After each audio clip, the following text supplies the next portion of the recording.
नमस्कार बच्चों, बहुत बहुत स्वागत है आप लोगों का इस नए वीडियो में। मैं हूं सरोज सिंह। तो हम लोग इसके पहले जो आपको स्क्रीन पर पाठ दिखाई दे रहा होगा, पाठ छठा दो संस्मरण, जो संजय सिन्हा द्वारा लिखित है, इसके एक खंड का जिसमें दो संस्मरण हैं, जिसमें से एक संस्मरण हंस और आदमी का हम लोगों ने पिछले वीडियो में अध्ययन किया था। जिन लोगों ने अभी तक नहीं देखा उसको देख लेना। बहुत अच्छी छोटी सी एक कहानी है।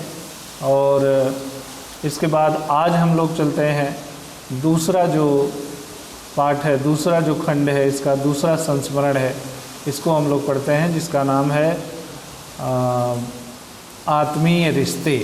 आत्मीय रिश्ते जो आत्मा से जुड़े हुए रिश्ते हैं, मन से जुड़े हुए रिश्ते हैं, ऐसे रिश्तों को आत्मीय रिश्ते कहते हैं। तो घर में जब किसी अतिथि का आगमन होता है तो किस तरह से हम लोग उसकी अवगत करते हैं, किस तरह अपनापन दिखाते हैं, इन सब चीज़ों का इस पाठ में बड़ा सुंदर वर्णन किया गया है। आप लोग इसको देखिए। हम लोग शुरू करते हैं पाठ। तो यहाँ पर आप लोगों को दिखाई दे रहा होगा आत्मीय रिश्ते, जिसका हम लोग अध्ययन करने जा रहे हैं। पाठ में संजय सिन्हा ने लिखा है, कई साल पहले एक रात हमारे घर की घंटी बजी। यानी ये बताते हैं कि कई साल पहले एक बार इनके घर की घंटी बजी, किसी ने डोरबेल बजाई। तब पटना में रहते थे ये लोग। कहाँ रहते थे बच्चों? पटना में रहते थे। आधी रात को कौन आया? अब सबको ये मन में सोचने लगे कि इस आधी रात में, आधी रात का वक्त हो रहा था, इस समय कौन आया? तो ये देखने के लिए पिताजी बाहर निकले। सामने दो लोग खड़े थे। पिताजी जैसे ही बाहर निकले तो सामने दो लोग दिखाई दिए, एक पुरुष और एक महिला। उसमें से एक पुरुष थे और एक महिला। पटना वाले हमारे घर के बरामदे में लोहे की ग्रिल लगी थी, जिसमें हम रात में ताला बंद कर देते थे और पूरा घर सुरक्षित हो जाता था। तो सामने, घर के सामने ग्रिल लगी हुई थी और जिससे घर पूरा सुरक्षित रहता था। तो ग्रिल के सामने इन्हें दो व्यक्ति दिखाई दिए, जिसमें से एक महिला और एक पुरुष था। तो आगे क्या हुआ वो देखते हैं। पिताजी ने ताला खोला, पूछा कि आप लोग कौन हैं। पिताजी ने सवाल किया कि आप लोग कौन हैं, कहाँ से आए हैं। तो पिताजी के हाथ में एक चिट्ठी पकड़ाई उन्होंने। पिताजी के हाथ में एक चिट्ठी पकड़ाई, चिट्ठी, खत, पत्र। तो पिताजी को उन्होंने एक पत्र पकड़ा दिया। पिताजी ने चिट्ठी पढ़ी और खुश हो गए। जैसे ही पिताजी ने पत्र पढ़ा तो पिताजी बहुत खुश हो गए। उन्होंने आगंतुकों पर आंख मूंद कर विश्वास कर लिया। आगंतुक माने जो आने वाले लोग थे, जो मेहमान थे, उन पर आंख मूंद कर विश्वास करना मतलब अब कोई शक शुबहा नहीं रह गया, उनको कोई पूछताछ करने की ज़रूरत नहीं रह गई। जैसे उन्होंने चिट्ठी पढ़ी, जैसे ही उन्होंने पत्र पढ़ा, उन्होंने आंख मूंद कर उन दोनों व्यक्तियों पर विश्वास कर लिया। उन्होंने हमें आवाज़ देकर बुलाया। यानी लेखक कह रहा है कि उस समय ये बच्चे थे, छोटे थे। तो बता रहे हैं कि पिताजी ने हम लोगों को बुलाया, कहा कि ये लोग फला जगह से आए हैं। फला जगह मतलब किसी जगह का उन्होंने नाम लिया और उन्होंने कहा ये लोग फला जगह से आए हैं और इन्हें तुम्हारी बुआ जी ने भेजा है। और उन्होंने बताया, बच्चों से बताया, घर वालों से बताया कि इन्हें तुम्हारी बुआ जी ने, यानी लेखक की बुआ ने इन लोगों को भेजा था। तो आगे देखते हैं, बुआ जी ने भेजा है, वाह। तो लेखक और इसके जो और घर में भाई बहन थे, वो सारे लोग बड़े खुश हो गए कि बुआ जी ने भेजा है। अब हमारे लिए ये जानना ज़रूरी नहीं था कि वह कौन है, कहाँ से आए हैं। बुआ जी का कहा पत्थर की लकीर था। पत्थर की लकीर यानी बुआ जी ने जो बात कह दी, अब उसमें कोई फेरबदल, कोई नानुकुर नहीं होना चाहिए, नहीं हो सकता था। बुआ जी का इतना सम्मान था अपने घर में। तो बुआ जी ने भेजा है, तो अब कोई शक शुबहा की बात ही नहीं रह गई और सारे लोग आंख मूंद कर विश्वास कर लिए उन लोगों पर। तो उन्हें हमारी बुआ जी ने भेजा था, यही जान लेना बहुत बड़ी बात थी। सर्दी की वह रात थी। फटाफट उनके लिए सोने के लिए एक बिस्तर का इंतज़ाम किया गया। हम दोनों भाई दो रजाइयों में लिपटे थे। हमारी एक रजाई ले ली गई और कहा गया कि दोनों भाई एक ही रजाई में घुस जाओ, एक रजाई नए मेहमान को देनी है। हमें याद है हम पहली बार उनसे मिल रहे थे, पिताजी ने अपनी बड़ी दादी और उनके पूरे परिवार का हाल पूछा। तो यहाँ पर लेखक ये बता रहे हैं कि फटाफट उन लोगों के लिए सोने का इंतज़ाम किया गया, व्यवस्था की गई। और ये लेखक दो भाई थे, तो दोनों भाई एक एक रजाई लेकर सोए हुए थे। इन लोगों से एक रजाई ले ली गई, एक रजाई मेहमान को दे दी गई और इनसे कहा गया कि दोनों लोग एक ही रजाई में घुस जाओ, एक रजाई नए मेहमान को देनी है। तो ये सब सिलसिला चलता रहा। इसके बाद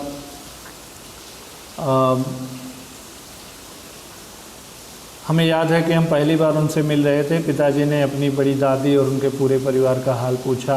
बड़ी दीदी, पिताजी ने अपनी बड़ी दीदी जो बुआ, लेखक की बुआ थी, उनके बारे में पूरा हालचाल पूछा, परिवार का हाल पूछा और ये जान लिया कि ये उनके जानने वाले हैं, मतलब हमारे रिश्तेदार नहीं, बुआ की पहचान वाले हैं। ये सब पूछताछ करने से ये पता चल गया कि ये लोग बुआ जी के पहचान वाले हैं, बुआ जी के रिश्तेदार भी नहीं हैं, उनके पहचान वाले हैं। तो ये उनसे पूछताछ करने पर लेखक के पिताजी को पता चला।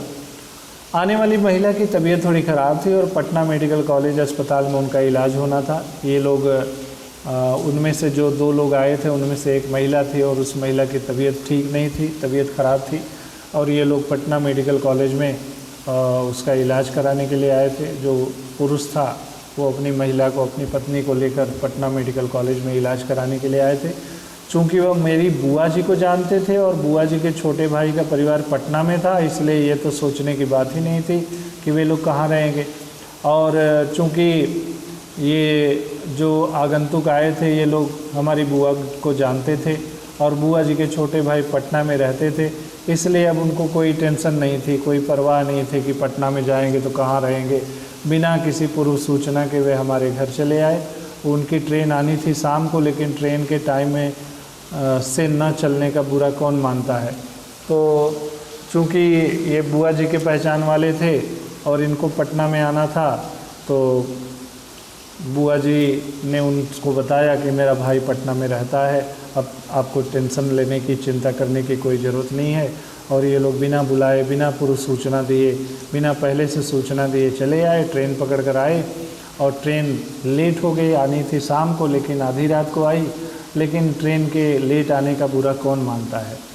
तो इस तरह ट्रेन 5 घंटे लेट पहुंची थी और हमारे वह मेहमान बिना खाए पिए आधी रात में हमारे घर पहुंच गए थे।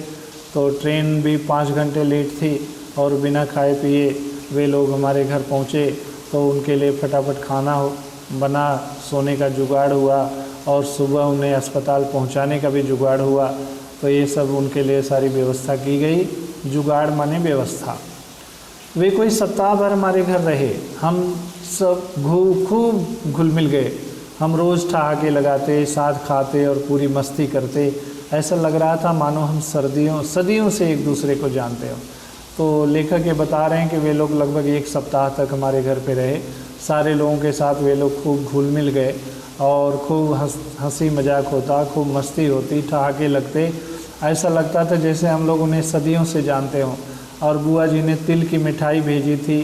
दिल्ली में उसे गजक कहते हैं, हमारे यहाँ तिलकुट कहते हैं। हम सब ने तिलगुड़ और मिठाई खूब मज़े लेकर खाया। हमारी बुआ जी सारे संसार का ख्याल रखती थीं और भाई भतीजों में तो उनकी आत्मा बसती थी। तो बुआ जी ने जो मिठाई वगैरह भेजी थी, लेखक और लेखक का परिवार सब लोग खूब मज़े ले करके खाए। और बुआ जी जो इन लोगों पर जान छिड़कती थी, बुआ जी का ये लोग भी बड़ा आदर करते थे। उन्होंने अपने परिचित भेज दिए, हमने उन्हें रिश्तेदार बना लिया। अब लेखक यहाँ पर ये बता रहा है कि देखिए बुआ जी के जानने वाले थे, बुआ जी से उनकी जान पहचान थी, तो बुआ जी के वो परिचित थे और बुआ जी ने उन्हें भेजा, हम लोगों ने उन्हें रिश्तेदार बना लिया। और यहाँ पर लेखक कह रहा है कि आप जानकर हैरान रह जाएंगे कि हम दोबारा कभी उन रिश्तेदारों से नहीं मिल पाए जो उस रात हमारे घर आए थे। लेकिन हम सब भाई बहनों के जहन में उस रिश्ते की याद आज भी ताज़ा है। हम आज भी उनके आने की और रजाई छिन जाने को याद कर खुश हो जाते हैं। लेखक ये बता रहा है कि उसके बाद से हम लोग उनसे कभी नहीं मिले, लेकिन आज भी हम भाई बहनों को उनके आने की, उस समय उनके आने की बातें आज भी जहन में हमारे दिलों में याद है। और अपनी रजाई छीन जाने का दुख नहीं, खुशी हुई थी, और वो चीज़ें आज भी हमें याद है। तो ये बच्चों, ये पहले के रिश्तों के बारे में यहाँ पर बताया गया है। जब मैं 25 साल पहले भोपाल से दिल्ली नौकरी करने आया था, तो मेरे मामा जी ने एक चिट्ठी अपने एक जज दोस्त के नाम लिखकर मुझे भेज दिया। अब लेखक यहाँ पर ये भी बता रहा है कि इसके बाद जब लेखक बड़ा हो गया और पढ़ाई लिखाई करके भोपाल से दिल्ली नौकरी करने के लिए जाने लगे, तो दिल्ली में इनके जान पहचान का कोई नहीं था। तो लेखक के मामा जी ने एक चिट्ठी लिखी, उनके एक दोस्त दिल्ली में जज थे, तो उनके नाम से एक चिट्ठी लिखकर लेखक के मामा ने दे दिया। तो लेखक वो चिट्ठी लेकर आए, दिल्ली के किदवई नगर में वह रहते थे। मैं चिट्ठी लेकर उनके घर पहुंच गया। विश्वास कीजिए, जितने दिन उनके घर रहा, परिवार के एक सदस्य की हैसियत से रहा। यानी जैसे कोई परिवार का सदस्य रहता है, उस तरह से मैं भी उनके घर पे रहा। और दिल्ली के किदवई नगर में वो रहते थे। मैं चिट्ठी लेकर उनके घर पहुंच गया। उनकी बेटियां मेरी बहनें बन गईं और उनका बेटा मेरा भाई। मुझे कार्यालय से आने में देर होती तो वो लोग चिंतित होते, मेरी राह तकते। यानी जब भी लेखक को कार्यालय से आने में देर होती तो वो लोग इनका रास्ता देखते, इनकी राह तकते, इनका इंतज़ार करते, चिंतित होते कि अभी तक क्यों नहीं आए। ऐसे थे हमारे रिश्ते। मेरे एक परिजन ने जानना चाहा कि मैं हर रोज़ माँ, भाई, पत्नी और पिता, तमाम रिश्तों पर ही क्यों लिखता हूँ। तो बाद में लेखक बता रहा है कि जब मैं लेखन का कार्य करने लगा, तो मेरे एक परिवार के परिजन, उन्होंने जानना चाहा कि आप हमेशा माँ के ऊपर, भाई के ऊपर, पत्नी के ऊपर, पिता के ऊपर, इन रिश्तों के ऊपर क्यों लिखते हैं, खाली यही रिश्तों के ऊपर ही लिखते हैं और दूसरे विषयों पर नहीं लिखते हैं। तो उनका कहना है कि ये सारे रिश्ते तो उनके पास भी हैं। वो बताते हैं कि ये सारे रिश्ते तो हमारे पास भी हैं, सबके पास हैं, फिर रोज़ रोज़ इन रिश्तों की चर्चा आप क्यों करते हैं। तो उनकी बात भी सही है,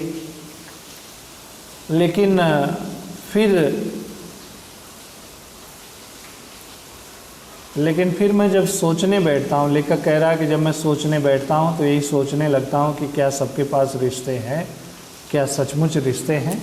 लेखक, अब जो नया दौर आ गया है, नया समय हो गया है, नया युग आ गया है, जहाँ पर रिश्तों की कोई कद्र नहीं है, रिश्तों की कोई पहचान नहीं रह गई है, तो इसके बारे में लेखक सोचने लगता है कि क्या आज कोई रिश्ता बचा है, क्या रिश्तों की कोई कदर है। कल मेरे पास किसी ने रिश्तों पर एक सुंदर पंक्तियाँ लिखकर भेजी। तो लेखक कह रहा है कि रिश्तों के बारे में, रिश्तों को लेकर के किसी ने एक बहुत सुंदर पंक्तियाँ मेरे पास भेजी हैं लिख करके। आज मैं बहुत छोटे में उन्हें आपके सामने प्रस्तुत कर रहा हूँ, बहुत ज़्यादा बढ़ा चढ़ा कर तो नहीं, लेकिन बहुत थोड़े शब्दों में मैं उसको आप लोगों के सामने प्रस्तुत कर रहा हूँ। आप बहुत गंभीरता से उन पंक्तियों को समझने की कोशिश कीजिएगा। मुझे यकीन है कि आपने हज़ारों बार पहले भी ये पंक्तियाँ पढ़ी होंगी, लेकिन आज एक बार मेरे कहने से पढ़िए, फिर मुझे बताइए कि क्या सचमुच हम उन पंक्तियों के किसी कोने के करीब हैं। लेखक कह रहा है कि किसी मित्र ने, किसी परिजन ने मुझे 2 शब्द रिश्तों के बारे में लिखकर भेजा है। ऐसे तो रिश्तों के बारे में आप लोग रोज़ पढ़ते हैं, रोज़ समझते हैं, लेकिन मेरे कहने से आज एक बार ज़रूर पढ़ लीजिए। मैं थोड़े में उसका वर्णन कर रहा हूँ, और फिर सोचिए कि क्या सचमुच आप लोग उन रिश्तों के थोड़ा भी करीब हैं, क्या उस तरह से रिश्तों का पालन होता है। तो वो बताने लगते हैं, और रिश्तों के बारे में जो टिप्पणी किसी ने भेजी है उसको बताते हैं कि अकेले हम सिर्फ बोल सकते हैं। यहाँ पर रिश्तों के बारे में देखिए, किसी ने भेजा है लेखक को, लेखक उसी का वर्णन कर रहा है कि अकेले हम सिर्फ बोल सकते हैं, लेकिन रिश्तों के बीच हम बातें करते हैं। यानी अकेले, जब हम अकेले हों, रिश्ते ना हों, हमारे रिश्तेदार आसपास ना हों, तो हम बोल सकते हैं, बात कर सकते हैं, लोगों से बातचीत हो सकती है, लेकिन रिश्तों के बीच हम बातें करते हैं। रिश्तों के बीच हम आपस में घुल मिल कर बातें करते हैं, एक दूसरे की बातें करते हैं, एक दूसरे की सुनते हैं, अपनी कहते हैं।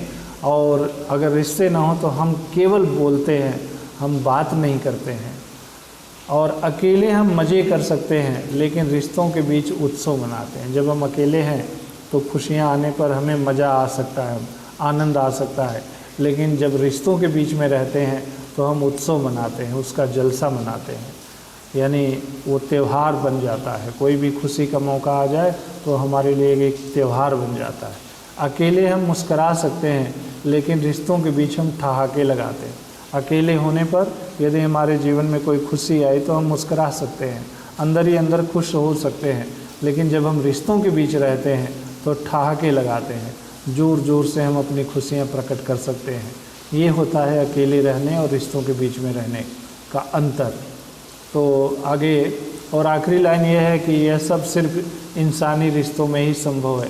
और लेखक कह रहा है कि ये सब सिर्फ इंसानी रिश्तों में संभव है, यानी किसी और रिश्तों में ये सारी बातें संभव नहीं है।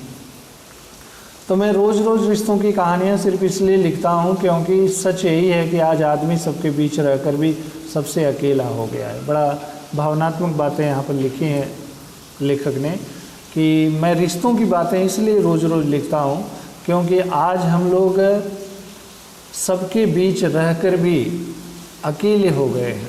सारे रिश्ते हैं, दरअसल कोई रिश्ता नहीं बचा है, यानी सारे रिश्ते हैं लेकिन दरअसल कोई रिश्ता बचा नहीं है। आज हम लोग रिश्तों को कभी निभाते नहीं हैं। हम सब अपनी ज़िंदगी जीने की तैयारी में इतने व्यस्त हो गए हैं कि हमारे पास स्वयं के लिए भी समय नहीं रहा। यानी हम सब जीवन जीने के लिए इतना व्यस्त हो गए हैं, जीवन की खुशियाँ इकट्ठा करने के लिए इतना व्यस्त हो गए हैं कि असली खुशियाँ कहाँ है, किन चीज़ों में है, वो हमें पता ही नहीं है।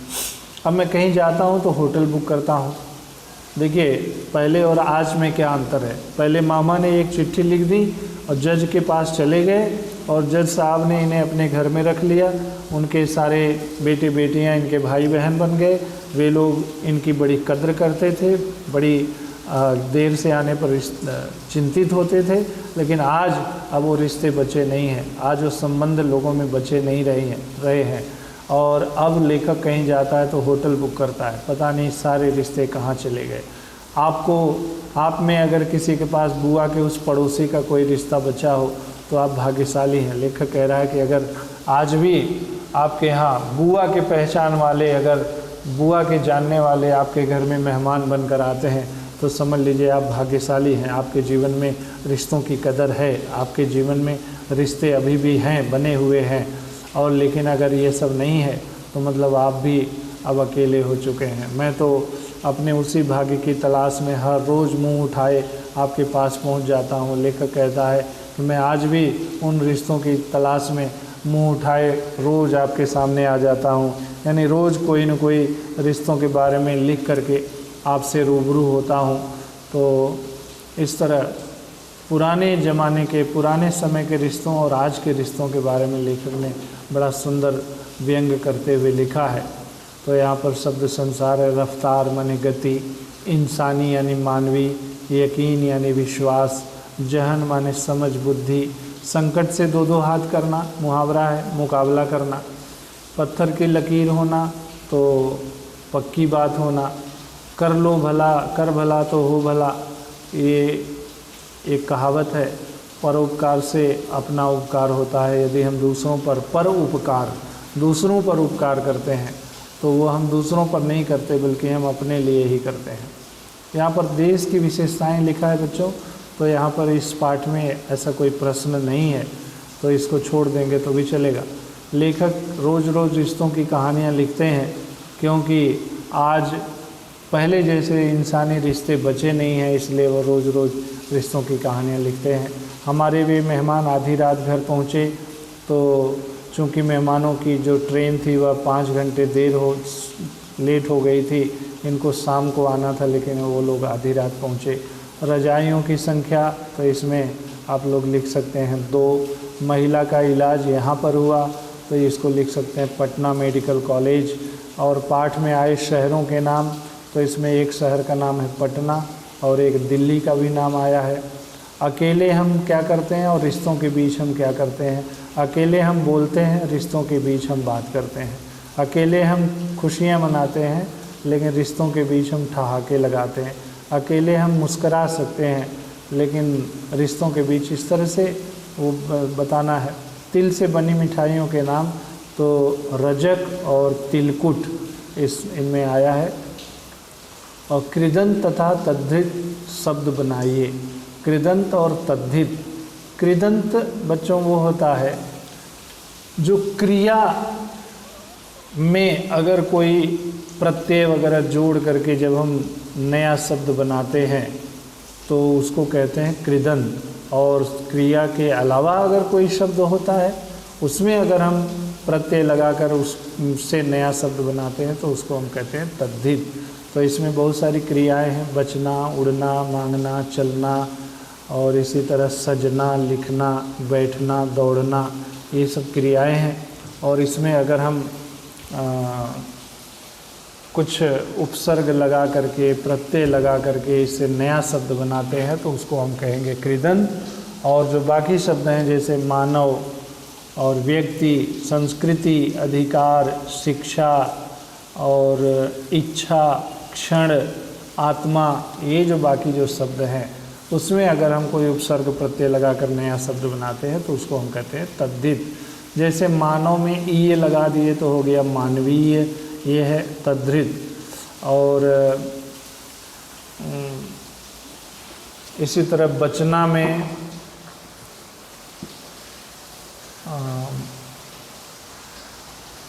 अगर कोई उपसर्ग प्रत्यय लगाकर हम नया शब्द बनाते हैं तो उसको हम कृदंत का नाम देते हैं। तो इसको आप लोग लिखने की कोशिश करना। सहकारिता ही जीवन है विषय पर अपने विचार लिखना है। इसके बाद यहाँ पर संधि विग्रह है, तो इसके लिए हम लोग एक नया वीडियो बनाएंगे। पूरे वीडियो में हम संधि की ही बात करेंगे। ऐसे थोड़ा सा अगर देखेंगे तो दुर्लभ, दुर्लभ, महाधनात्मा, महात्मा, आसक्त, अनासक्त, अंतः चेतना, अंतर्चेतना, और सम, धनतोष, संतोष, सदा धन एव सदैव, सज्जन। तो यहाँ पर सच धन जन, नमः धन ते, स्व सुधन आगत, दिक धन दर्शक, यदि धन अपि दुह धन साहस, ये इसका विग्रह हो सकता है। और इसी तरह दिग्गज को अगर हम विग्रह करें तो दिक धन गज, और सप्ताह को करें तो सप्ताह धन इक, निह धन चल, भानु धन उदय, निह धन संदेह, सूर्य धन अस्त। तो ये इसको आप लिख सकते हैं। मेरा प्रिय कवि लेखक विषय पर, मेरा प्रिय कवि या मेरा प्रिय लेखक विषय पर 100 शब्दों में निबंध लिखिए। तो बच्चों आज के वीडियो में बस इतना ही। और इसके बाद आप लोगों को मैं बताया हूँ कि पाठ 7 और पाठ 8 ये दोनों पाठ इस साल कैंसिल किए गए हैं। इसे हमें नहीं पढ़ना है, इस साल के सिलेबस में नहीं है। अब हम लोग सीधे 9वें पाठ पर चलेंगे। 9वां पाठ, इसके बाद हम नया वीडियो बनाएंगे, उसमें आप लोगों को बताएंगे। तो आज के लिए बस इतना ही।